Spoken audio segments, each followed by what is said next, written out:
The Middle Length Discourses of the Buddha. Sutta number 51. To Kandaraka. Kandaraka Sutta. 1. Thus have I heard. On one occasion the Blessed One was living at Kampa on the banks of the Gagara lake with a large sangha of bhikkhus. Then Pesa, the elephant driver's son, and Kandaraka the wanderer went to the Blessed One. Pesa, after paying homage to the Blessed One, sat down at one side, while Kandaraka exchanged greetings with the Blessed One, and when this courteous and amiable talk was finished, he stood at one side. Standing there, he surveyed the sangha of bhikkhus sitting in complete silence, and then he said to the Blessed One, 2. It is wonderful, Master Gautama. It is marvelous how the sangha of bhikkhus has been led to practice the right way by Master Gautama. Those who were blessed ones, accomplished and fully enlightened in the past, at most only led the sangha of bhikkhus to practice the right way as is done by Master Gautama now.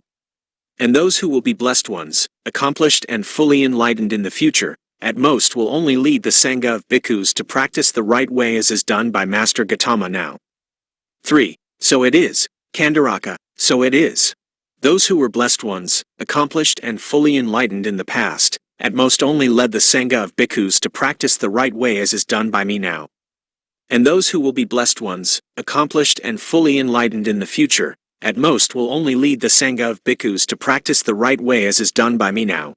Kandaraka, in this sangha of bhikkhus there are bhikkhus who are arahants with taints destroyed, who have lived the holy life, done what had to be done, laid down the burden, reached the true goal, destroyed the fetters of being, and who are completely liberated through final knowledge.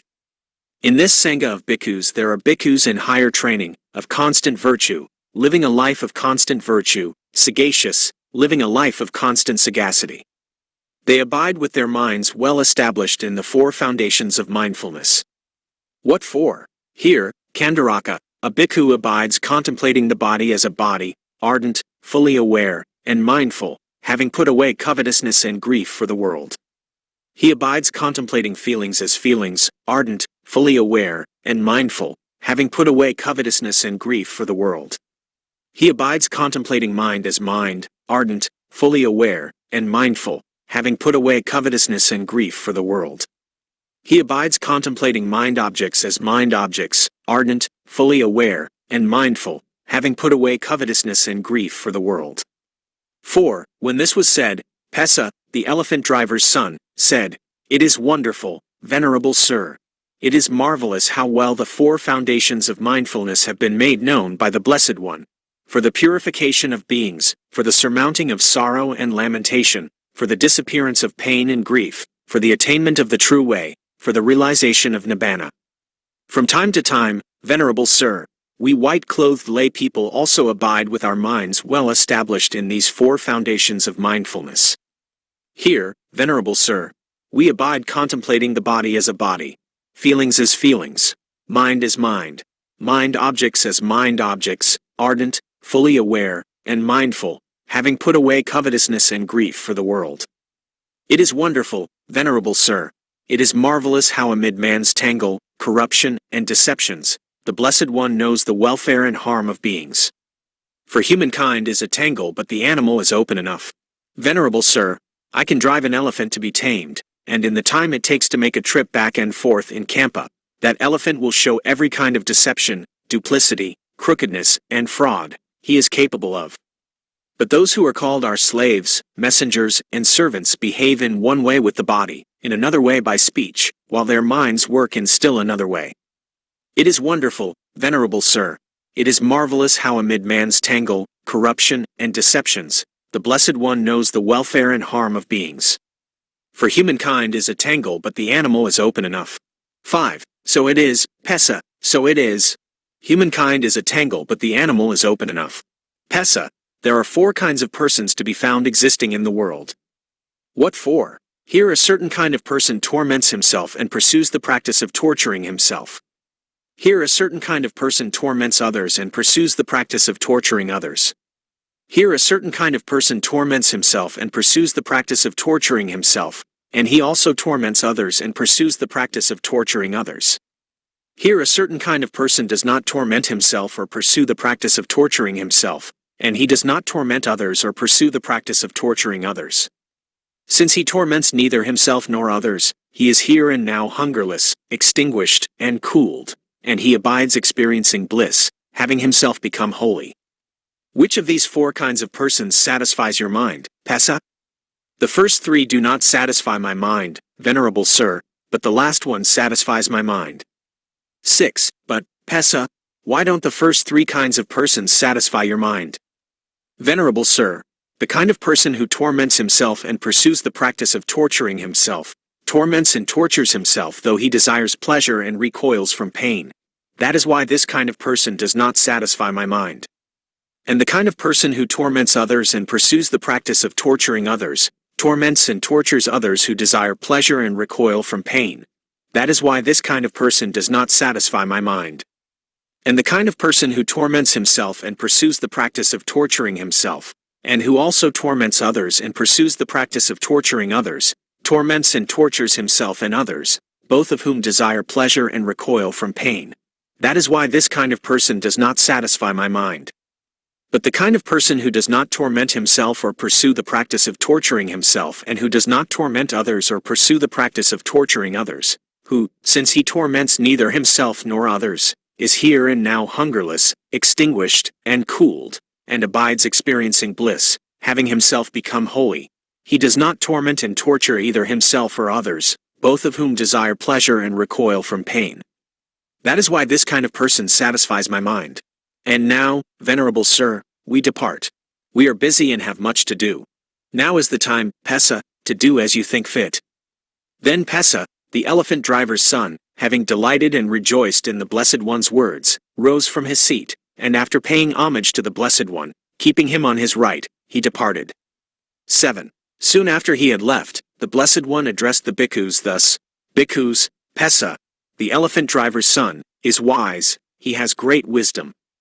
If he had sat a while longer until I had expounded for him in detail these four kinds of persons, he would have greatly benefited.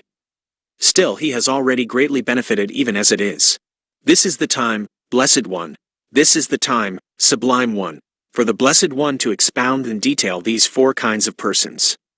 Having heard it from the Blessed One, the bhikkhus will remember it. Then, bhikkhus, listen and attend closely to what I shall say. Yes, Venerable Sir, the bhikkhus replied. The Blessed One said this. 8.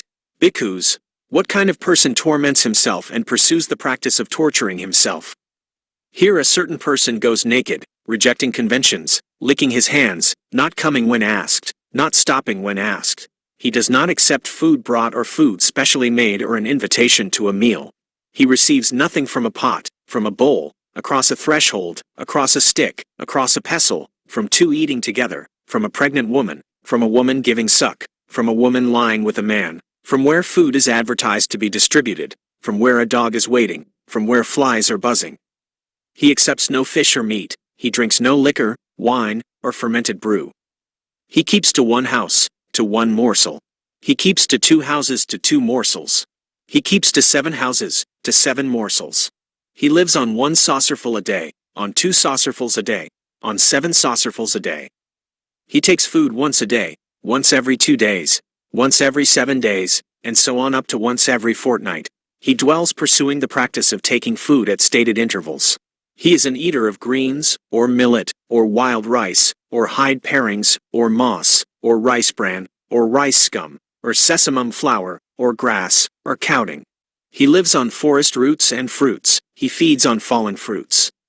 He clothes himself in hemp mixed cloth, in shrouds, in refuse rags, in tree bark, in antelope hide, in strips of antelope hide, in kusa grass fabric, in bark fabric, in wood shavings fabric, in head hair wool, in animal wool, in owl's wings. He is one who pulls out hair and beard, pursuing the practice of pulling out hair and beard. He is one who stands continuously, rejecting seats. He is one who squats continuously, devoted to maintaining the squatting position. He is one who uses a mattress of spikes. He makes a mattress of spikes his bed. He dwells pursuing the practice of bathing in water 3 times daily including the evening. Thus in such a variety of ways he dwells pursuing the practice of tormenting and mortifying the body. This is called the kind of person who torments himself and pursues the practice of torturing himself. 9. What kind of person, bhikkhus, torments others and pursues the practice of torturing others. Here a certain person is a butcher of sheep, a butcher of pigs, a fowler, a trapper of wild beasts, a hunter, a fisherman, a thief, an executioner, a prison warden, or one who follows any other such bloody occupation. This is called the kind of person who torments others and pursues the practice of torturing others. 10. What kind of person, bhikkhus, torments himself and pursues the practice of torturing himself and also torments others and pursues the practice of torturing others? Here some person is a head-anointed noble king or a well-to-do Brahmin. Having had a new sacrificial temple built to the east of the city, and having shaved off his hair and beard, dressed himself in rough hide, and greased his body with ghee and oil, scratching his back with a deer's horn, he enters the sacrificial temple together with his chief queen and his Brahmin high priest. There he lies down on the bare ground with the grass on it. The king lives on the milk in the first teat of a cow with a calf of the same color, while the chief queen lives on the milk in the second teat and the Brahmin high priest lives on the milk in the third teat. The milk in the fourth teat they pour onto the fire, and the calf lives on what is left. He says thus, "Let so many bulls be slaughtered for sacrifice, let so many bullocks be slaughtered for sacrifice, let so many heifers be slaughtered for sacrifice, let so many goats be slaughtered for sacrifice, let so many sheep be slaughtered for sacrifice, let so many trees be felled for the sacrificial posts, let so much grass be cut for the sacrificial grass." And then his slaves, messengers, and servants make preparations, weeping with tearful faces, being spurred on by threats of punishment and by fear. This is called the kind of person who torments himself and pursues the practice of torturing himself and who torments others and pursues the practice of torturing others. 11. What kind of person, bhikkhus, does not torment himself or pursue the practice of torturing himself and does not torment others or pursue the practice of tormenting others? The one who, since he torments neither himself nor others, is here and now hungerless, extinguished, and cooled, and abides experiencing bliss, having himself become holy. 12. Here, bhikkhus, a Tathagata appears in the world, accomplished, fully enlightened, perfect in true knowledge and conduct, sublime, knower of worlds, incomparable leader of persons to be tamed, teacher of gods and humans, enlightened, blessed. He declares this world with its gods, its maras, and its brahmas, this generation with its recluses and brahmins, its princes and its people, which he has himself realized by direct knowledge. He teaches the Dhamma good in the beginning, good in the middle, and good in the end, with the right meaning and phrasing, and he reveals a holy life that is utterly perfect and pure. 13. A householder or householder's son or one born in some other clan hears that Dhamma. On hearing the Dhamma he acquires faith in the Tathagata. Possessing that faith, he considers thus, household life is crowded and dusty, life gone forth is wide open. It is not easy, while living in a home, to lead the holy life utterly perfect and pure as a polished shell.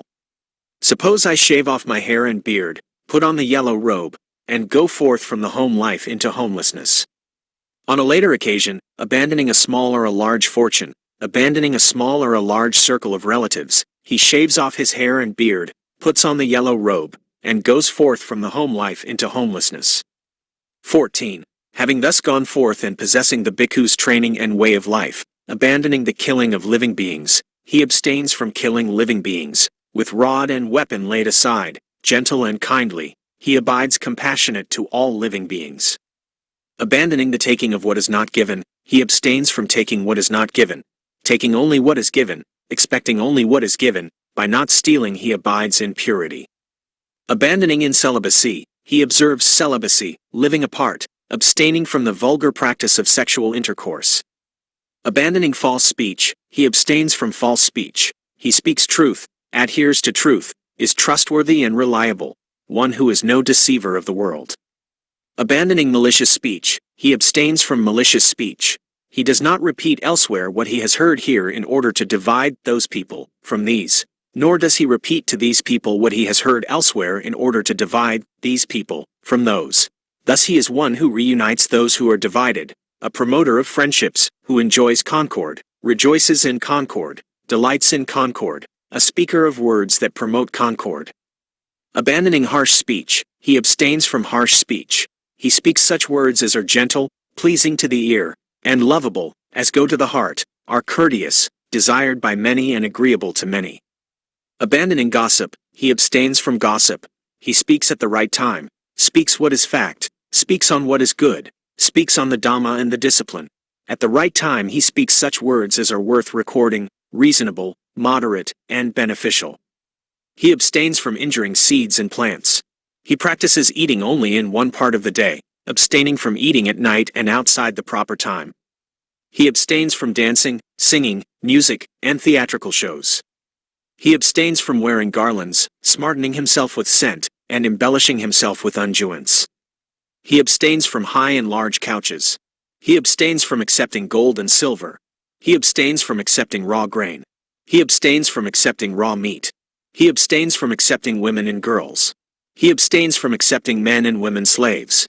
He abstains from accepting goats and sheep. He abstains from accepting fowl and pigs. He abstains from accepting elephants, cattle, horses, and mares. He abstains from accepting fields and land. He abstains from going on errands and running messages. He abstains from buying and selling. He abstains from false weights, false metals, and false measures. He abstains from cheating, deceiving, defrauding, and trickery. He abstains from wounding, murdering, binding, brigandage, plunder, and violence. 15. He becomes content with robes to protect his body and with alms food to maintain his stomach, and wherever he goes he sets out taking only these with him. Just as a bird, wherever it goes, flies with its wings as its only burden, so too, the bhikkhu becomes content with robes to protect his body and with alms food to maintain his stomach, and wherever he goes he sets out taking only these with him. Possessing this aggregate of noble virtue, he experiences within himself a bliss that is blameless. 16. On seeing a form with the eye, he does not grasp at its signs and features. Since, if he left the eye faculty unguarded, evil, unwholesome states of covetousness and grief might invade him. He practices the way of its restraint, he guards the eye faculty, he undertakes the restraint of the eye faculty. On hearing a sound with the ear. On smelling an odor with the nose. On tasting a flavor with the tongue. On touching a tangible with the body. On cognizing a mind object with the mind. He does not grasp at its signs and features.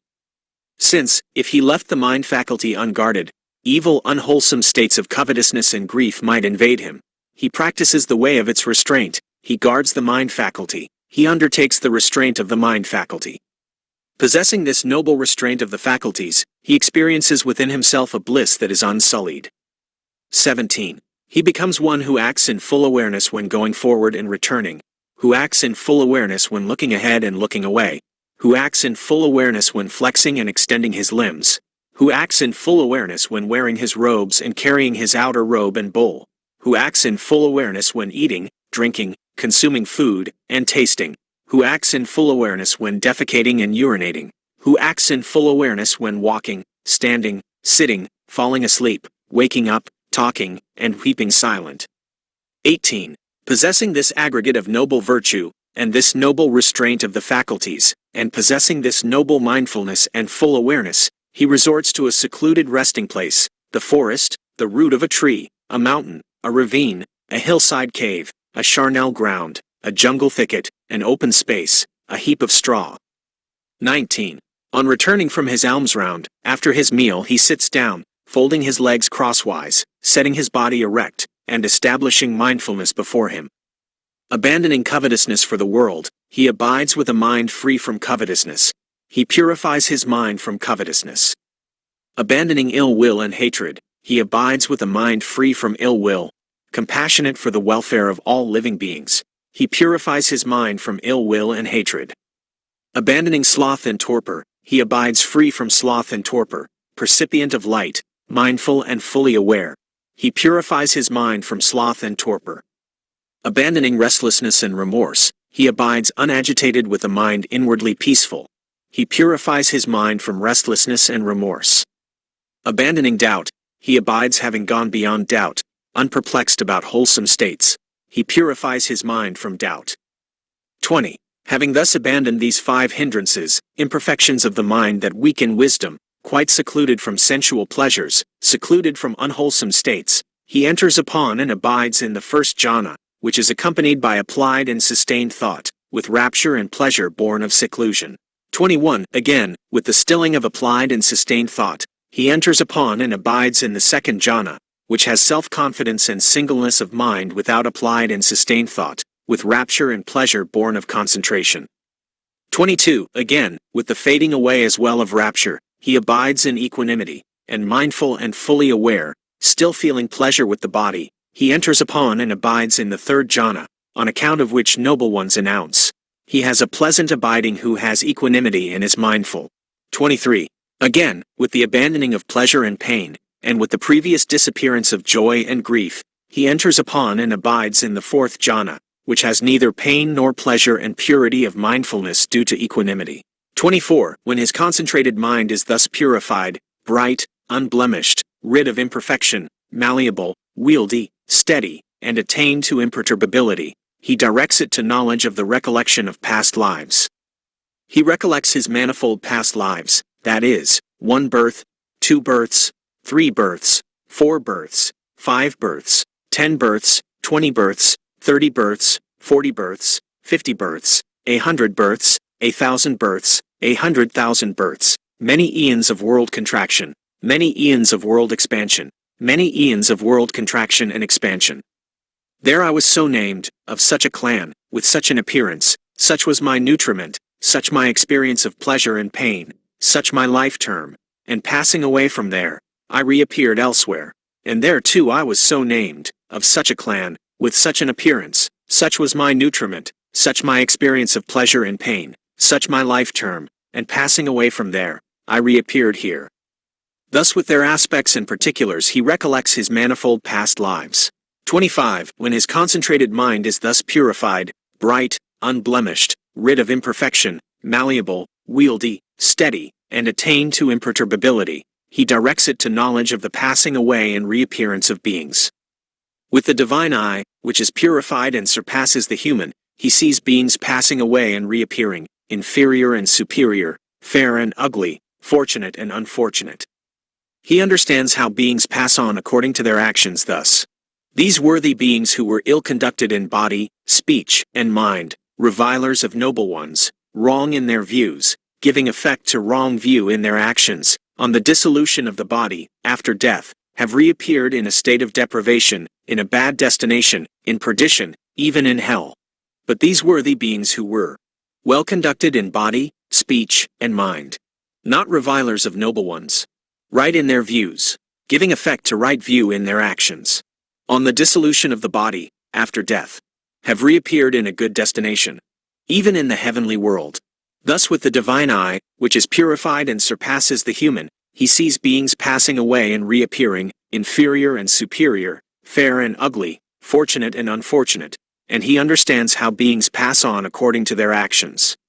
26. When his concentrated mind is thus purified, bright, unblemished, rid of imperfection, malleable, wieldy, steady, and attained to imperturbability, he directs it to knowledge of the destruction of the taints. He understands as it actually is. This is suffering. He understands as it actually is. This is the origin of suffering. He understands as it actually is. This is the cessation of suffering. He understands as it actually is. This is the way leading to the cessation of suffering. He understands as it actually is. These are the taints. He understands as it actually is. This is the origin of the taints. He understands as it actually is. This is the cessation of the taints. He understands as it actually is. This is the way leading to the cessation of the taints. 27. When he knows and sees thus, his mind is liberated from the taint of sensual desire, from the taint of being, and from the taint of ignorance. When it is liberated, there comes the knowledge. It is liberated. He understands. Birth is destroyed. The holy life has been lived. What had to be done has been done. There is no more coming to any state of being. 28. This, bhikkhus, is called the kind of person who does not torment himself or pursue the practice of torturing himself, and who does not torment others or pursue the practice of torturing others. The one who, since he torments neither himself nor others, is here and now hungerless, extinguished, and cooled, and abides experiencing bliss, having himself become holy. That is what the Blessed One said. The bhikkhus were satisfied and delighted in the Blessed One's words.